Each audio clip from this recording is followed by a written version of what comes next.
আসসালামু আলাইকুম ওরহমতুল্লাহ। সুপ্রিয় শিক্ষার্থীবৃন্দ, আশা করি তোমরা সবাই ভালো আছো। এই ভিডিওটা তৈরি করছি সপ্তম শ্রেণীর শিক্ষার্থীদের জন্য। 2024 সালের সপ্তম শ্রেণীর ইসলাম শিক্ষা বার্ষিক পরীক্ষার নমুনা প্রশ্নপত্র নিয়ে আজকে আলোচনা করব। এনসিটিভি থেকে বার্ষিক সামষ্টিক মূল্যায়ন নির্দেশিকা প্রকাশিত হয়েছে। আমরা গত পর্বে সপ্তম শ্রেণীর ইসলাম শিক্ষা বার্ষিক পরীক্ষার সিলেবাস এবং মানবন্টন নিয়ে আলোচনা করেছিলাম। তো এখানে একটা নমুনা প্রশ্নপত্র দেওয়া হয়েছে এনসিটিভি থেকে, সেটা নিয়ে আজকে আলোচনা করব। এবং এই নমুনা প্রশ্নপত্র দেখার মাধ্যমে তোমরা বুঝতে পারবে তোমাদের পরীক্ষায় ঠিক কী ধরনের প্রশ্ন থাকতে পারে।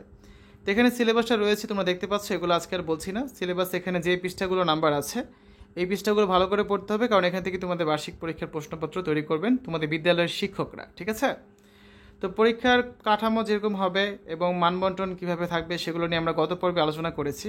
আমরা আজকে সরাসরি চলে যাচ্ছি তোমাদের যে নমুনা প্রশ্নটা এনসিটিভি থেকে দেওয়া হয়েছে সেই নমুনা প্রশ্নটা নিয়ে, এবং এটা দেখে তোমরা বুঝতে পারবে যে তোমাদের কী ধরনের প্রশ্ন পরীক্ষা থাকতে পারে।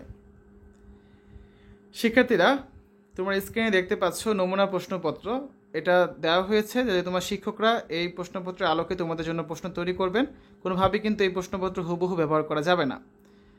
বার্ষিক সামষ্টিক মূল্যায়ন 2024, বিষয় ইসলাম শিক্ষা, শ্রেণী সপ্তম, সময় 3 ঘন্টা, পূর্ণমান 100। বিভাগ ক, বহু নির্বাচনী প্রশ্ন। 15টা প্রশ্ন থাকবে, প্রত্যেকটা এক করে 15 নাম্বার। দেখো এখানে প্রশ্নগুলো উত্তর সাথেই লেখা আছে, আমরা দেখছি প্রশ্নগুলো। 1 নম্বরে আছে, একজন মুসলিমকে ইসলামের মৌলিক বিষয়ে কয়টি বিষয় ঈমান আনতে হয়? 5টি, 6টি, 7টি নাকি 8টি? সঠিক উত্তর হচ্ছে 7টি। 2 নম্বর, খালিকুন শব্দের অর্থ কী? অধিপতি, সৃষ্টিকর্তা, রাজাধীরাজ নাকি সৃষ্ট বস্তু? সঠিক উত্তর হচ্ছে সৃষ্টিকর্তা। 3 নম্বরে আছে, নিশ্চয়ই আল্লাহ সব কিছু জানেন, সমস্ত খবর রাখেন। এটি কোন সূরার কত নং আয়াত? সূরা আল বাকারা 8, সূরা আল হুজুরাত 13, সূরা আল আনফালের 10 নম্বর আয়াত নাকি সূরা আন নিসার 9 নম্বর আয়াত? সঠিক উত্তর হচ্ছে সূরা আল হুজুরাতের 13 নম্বর আয়াত। 4 নম্বরে আছে, ব্যাকরণে আল্লাহ শব্দটি কোন পদ? বিশেষ্য, বিশেষণ, ক্রিয়া নাকি পদ? এই অব্যয় পদ। সঠিক উত্তর হচ্ছে বিশেষ্য পদ। 5, যদি মানুষ কেবল সূরা আল আসর সম্পর্কে চিন্তা করত তবে এটি তাদের জন্য যথেষ্ট ছিল। এটি কার বাণী? 4টা অপশন রয়েছে, সঠিক উত্তর হচ্ছে ইমাম শাফি রহমতুল্লাহ সাল্লামের বাণী। 6 নম্বরে আছে, জাহান নামে রক্ষণাবেক্ষণকারী ফেরেস্তার নাম কি? মালেক, রেদওয়ান, আজরাইল নাকি জিব্রাইল? সঠিক উত্তর হচ্ছে মালেক। 7, কুরাইশি আরবি ভাষায় ওহীপ্রাপ্ত প্রথম নবী কে? 4টা অপশন রয়েছে, সঠিক উত্তরটা হচ্ছে হযরত ইসমাইল আলাইহিসসালাম। 8 নম্বর প্রশ্ন, আবুল আরাব উপাধি কার? 4টা অপশন রয়েছে, সঠিক উত্তর হচ্ছে হযরত ইসমাইল আলাইহিসসালামের। 9, কোন যুদ্ধে হযরত আয়েশা রাদিয়াল্লাহু তাআলা আনহা মহানবী হযরত মুহাম্মদ সাল্লাল্লাহু আলাইহি সাল্লামের সফর সঙ্গে ছিলেন? বদর যুদ্ধ, ওহুদ যুদ্ধ, খন্দক যুদ্ধ নাকি বনু মুস্তালিক যুদ্ধ? সঠিক উত্তরটা হচ্ছে বনু মুস্তালিক যুদ্ধ। 10, হযরত আয়েশা রাদিয়াল্লাহু তাআলা আনহা থেকে বর্ণিত হাদিসের সংখ্যা কতটি? সঠিক উত্তর হচ্ছে 2210টি। 11, আপনি মানুষকে দলে দলে আল্লাহর দ্বীনে প্রবেশ করতে দেখবেন। এটি কোন সূরার আয়াত? 4টা সূরার নাম আছে, এর মধ্যে সঠিক উত্তরটা হচ্ছে সূরা আন-নাসর। 12, তাওয়াবুন শব্দের অর্থ কী? তওবা, তওবাকারী, তওবা কবুলকারী নাকি তওবা করা? সঠিক উত্তর হচ্ছে তওবা কবুলকারী। 13, ইমাম বুখারী রহমতুল্লাহ সাল্লাম কত বছর সাধনা করে বিশ্ববিখ্যাত সহিহ আল বুখারী গ্রন্থ সংকলন করেন? 16 বছর, 17 বছর, 18 বছর নাকি 20 বছর? সঠিক উত্তর হচ্ছে 16 বছর।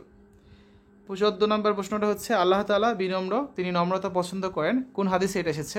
বুখারী, মুসলিম, আবু দাউদ নাকি ইবনে মাজাহ? সঠিক উত্তর হচ্ছে মুসলিম। সর্বশেষ 15 নম্বর এমসিকিউটা হচ্ছে, মহানবী সাল্লাল্লাহু আলাইহি সাল্লাম কাদের সাথে যুদ্ধ করার জন্য মাহারিবে খাসফা নামক স্থানে অবস্থান করেছিলেন? 4টা অপশন রয়েছে, এর মধ্যে সঠিক উত্তরটা হচ্ছে বনু গাতফানের সাথে। খ বিভাগে রয়েছে এক কথায় প্রশ্নের উত্তর। এরকম 10টা প্রশ্ন থাকবে, প্রত্যেকটা এক করে। তোমাদের হচ্ছে এখান থেকে 10 নাম্বার অ্যান্সার করতে হবে। 1 নম্বরে আছে, আমি কুরআন অবতীর্ণ করেছি এবং আমি এর সংরক্ষক। কোন সূরার বাণী? সূরা আল হিজর। 2, মুহাইমিনু শব্দের অর্থ কী? রক্ষক বা রক্ষণাবেক্ষণকারী বা হেফাজতকারী। এখানে উত্তরগুলো পাশেই দেওয়া আছে, তোমরা দেখতে পাচ্ছ। 3 নম্বরে আছে, কোন ইবাদত পালনের বিধান পূর্ববর্তী সকল উম্মতের জন্য অপরিহার্য? সাওম অপরিহার্য ছিল, এর উত্তর কি? উত্তর হচ্ছে সাওম। 4 নম্বর, সাদাকাতুল ফিতর আদায় করা কি? ওয়াজিব। 5, শিরক ও কুফরের প্রতি অসন্তুষ্টি প্রকাশ করা হয়েছে কোন সূরায়? সূরা আল কাফিরুন। 6, প্রতিটি প্রাণীর প্রতি দয়া প্রকাশ করা পুরস্কার পাওয়ার মতো কাজ। এই উক্তিটি কার? হযরত উমর রাদিয়াল্লাহু তাআলা আনহুর। 7, পরোপকারকে আরবিতে কি বলা হয়? ইহসান। 8, উম্মুল মুমিনিন হযরত আয়েশা রাদিয়াল্লাহু তাআলা আনহা এর উপর অপবাদ আরোপকারীদের প্রধান কে ছিল? আব্দুল্লাহ ইবনে উবাই। 9, রাসূলুল্লাহ সাল্লাল্লাহু আলাইহি সাল্লাম কত বছর গোপনে ইসলামের দাওয়াত দিয়েছেন? 3 বছর। 10 কাকে গরিবে নেওয়াজ বলা হয়? খাজা মঈনুদ্দিন চিশতি রহমতুল্লাহ আলাইহি সাল্লামকে গরিবে নেওয়াজ বলা হয়। এরপর রয়েছে গ বিভাগ সংক্ষিপ্ত প্রশ্ন। 5টা প্রশ্ন থাকবে, 5টার উত্তরই করতে হবে, প্রত্যেকটা 5 করে, 5 5 25। তো নিচের প্রশ্নগুলো সংক্ষেপে উত্তর দাও। আমরা প্রশ্নগুলো দেখি। 1 নম্বরে আছে আল্লাহু গাফুরুন অর্থ কি? আল্লাহর এই গুণটি তুমি কিভাবে অনুসরণ করবে? যেহেতু 2টা প্রশ্ন এখানে আছে, 2 + 3 5। 2 নাম্বার ইতিকাফ পালনের নিয়মাবলী লেখো। 3 নাম্বার মহাকালের শপথ করা হয়েছে কোন সূরায়?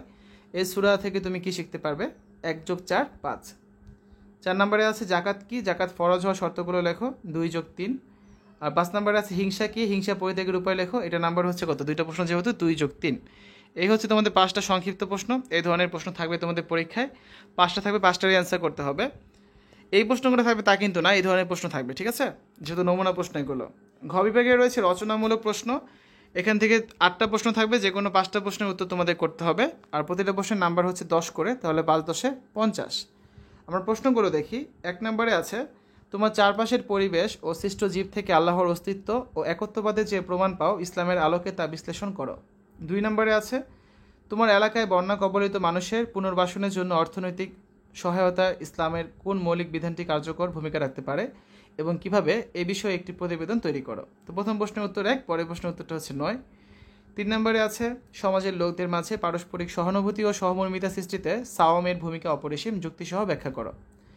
4 নম্বর সূরা আল আসর আল কুরআনের একটি অন্যতম ছোট সূরা হলেও দুনিয়া এবং আখিরাত জীবনের সফলতায় এই সূরাটি অত্যন্ত গুরুত্বপূর্ণ। এই উক্তিটি নিজের ভাষায় ব্যাখ্যা করো। 5 নম্বরে আছে উত্তম চরিত্রের ধারণা দাও। উত্তম চরিত্র গঠনে তোমার করণীয়গুলো চিহ্নিত করে একটি কর্মপরিকল্পনা প্রণয়ন করো। এরপর দেখো, এখানে নাম্বার হচ্ছে 3 + 7। 6 নম্বরটা আছে বিনম্র ও নম্রতা বলতে কি বোঝায়? বিনম্র ও নম্রতার মূর্ত প্রতীক ছিলেন হযরত মুহাম্মদ সাল্লাল্লাহু আলাইহি সাল্লাম, ব্যাখ্যা করো। 3 + 7 = 10। 7 নম্বরে আছে যেসব কাজ বা আচরণের মাধ্যমে অহংকার প্রকাশ পায় তার একটি তালিকা তৈরি করে সেসব কাজ থেকে মুক্ত থাকার উপায় চিহ্নিত করো। তালিকার জন্য 4 আর উপায়ের জন্য 6। এবং 8 নম্বর হচ্ছে হযরত আয়েশা রাদিয়াল্লাহু আনহার পরিচয় দাও। এখানে 3 নম্বর। আর পরের প্রশ্নটার জন্য 7 নম্বর। প্রশ্নটা হচ্ছে উত্তম চরিত্র গঠনে হযরত আয়েশা সিদ্দিকা রাদিয়াল্লাহু আনহা এর চারিত্রিক মাধুর্য তুমি কিভাবে অনুকরণ করবে? এই যে 8টা প্রশ্ন রয়েছে, এখান থেকে তোমরা যে কোনো 5টা প্রশ্নের উত্তর করবে। তো এই ধরনের পরীক্ষার প্রশ্ন থাকবে তোমাদের 8টা করে, সেখান থেকে 5টা তোমাদের অ্যান্সার করতে হবে। এখানে মূল্যায়ন নির্দেশনের রুবিশটা দেওয়া আছে, তোমাদের কোন প্রশ্নে কতটুকু লিখলে কী পরিমাণ নাম্বার পাবে সেই বিষয়ে একটা ধারণা দেওয়া হয়েছে। যেমন এই যে এই প্রশ্নটার ক্ষেত্রে তুমি সাওয়ামের পরিচয় দিলে এখানে 3 পাচ্ছ। পারস্পরিক সহানুভূতি সহমর্মিতা সৃষ্টিতে সাওয়ামের ভূমিকা লিখলে কোরআন ও হাদিসে বাণী লিখতে পারলে 4 পাচ্ছ। আর সাওয়ামের মাধ্যমে ধনী দরিদ্রের বৈষম্য দূরীকরণ সম্পর্কে লিখতে আরও 3 পাচ্ছ। এই হচ্ছে মোট 10 নাম্বার, ঠিক আছে? তো এটা এভাবে করে তোমাদের আর কি পরীক্ষায় মূল্যায়নটা করা হবে। শিক্ষার্থীরা, আজকের এই ভিডিওতে আমরা আলোচনা করেছি 7ম শ্রেণীর ইসলাম শিক্ষা বার্ষিক পরীক্ষার নমুনা প্রশ্নপত্র নিয়ে। আশা করি ভিডিওটার মাধ্যমে তোমরা বুঝতে পেরেছো তোমাদের পরীক্ষা অ্যাকচুয়ালি কী ধরনের প্রশ্ন থাকতে পারে। তো শিক্ষার্থীরা, অন্যান্য বিষয়ে ভিডিওগুলো দেখার আমন্ত্রণ জানিয়ে আজ এখানে বিদায় নিচ্ছি। আল্লাহ হাফেজ।